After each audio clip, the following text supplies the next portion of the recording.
Hey guys, happy Monday. Hopefully you had a good, productive weekend. For all you mothers, I know it's a day late, but happy Mother's Day. So for today's strength portion, we're gonna start off with a 12-minute EMOM.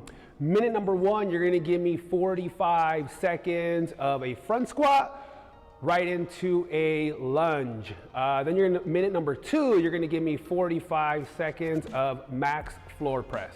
For our front squat with your dumbbells, go ahead and bring those dumbbells up to your shoulders, however you feel comfortable, elbows up nice and high. Go ahead and get that core activated, open up into your squat stance, drive that hip back 1 inch, and go ahead and sit, descend to the ground, drive those knees out, and drive to the top. Once you complete that one front squat, you're gonna get right into a lunge. So you're gonna go ahead and get into your lunge stance. So you wanna close down your stance to about hip width apart. Give me a nice natural walking stride with the right, let the rear knee kiss the ground and right back where you started from. He's gonna give you one with the left, come with the left, and make sure when you give me that lunge, everything is aligned. So he's gonna come back, coach is gonna come back, and he's gonna face the wall for me so we can talk about alignment, super important. So he's gonna give me a lunge with the left again, and notice how his ankles align with his knee aligned with hip, hip aligned with shoulder. What we don't wanna see is your elbow tracking, I'm sorry, not your elbow, your knee tracking forward in front of your toes, not good at all. Stand back. And that would be your front squat followed by, your lunge and front squat. The floor press, you wanna go ahead, your feet, it's totally up to you. I would recommend bringing your knees up because that's gonna allow you to go ahead and open up your chest. You wanna have that nice big spread chest. Activate the lats back here, small arc in the lower part of your back, glutes stay on the ground. Now we're gonna go ahead and get into that press. So elbows start on the ground, you're gonna drive these dumbbells straight to the sky. Push for 1 second as tight as you can get and then come right back down and press again. Make sure you go full range of motion. I know it's only 45 seconds, but really focus on contracting and don't go 100 miles an hour and go half range. Give me a couple half range ones, coach, because that's what we want to avoid. Go all the way down and push to the sky and relax. We get into the spicy little WOD. It's 3 5-minute AMRAPs with a 30-second rest in between. Movement number one starts with 6 up downs.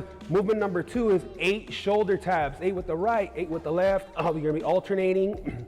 And then you're gonna finish off with 10 lunge stirs. It's probably a new movement for some of you, but we'll cover it. I'm sure you'll have fun. We're gonna start off with our favorite up down here. So coach is gonna go ahead and come on down into that plank position.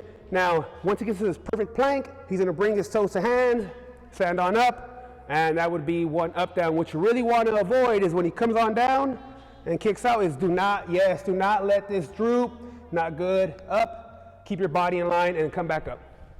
And relax. For our shoulder taps here, starting a good push-up plank position, shoulders stacked over wrist, and go ahead and raise that arm, touch the opposite shoulder and back down. Give me one more to the right and left, coach. Good. One thing you want to try to avoid is letting your hips rise too far forward and planking and tapping when your hips are too high up and plank that way. Make sure to try to keep your body as tight as you can, and also try to avoid going really wide on your base and crank it out. Yeah, it's not good. It's actually a little tougher that way. Try to keep your body as tight as you can in that nice solid plank position. So we're gonna go over the lunge stir. So the reason why it's called the lunge stir is because you're gonna give me a lunge with the right, lunge with the left, open up your base and finish off with the thruster. So coach is gonna give me a lunge with the right, everything is in good alignment, drive back, lunge with the left, everything in good alignment, drive back, open up into your squat stance, dumbbells up to shoulders, and go ahead and give me a good nice solid squat and drive at the top. Good, make sure with that thruster, relax. Make sure with the thruster you don't squat press it. So when you think about a thruster, think about coming down and squatting and driving up, and I'm gonna stop you at 3/4 squat. When you get into this 3/4 position, squeeze your quads, squeeze your glutes, and push to the sky.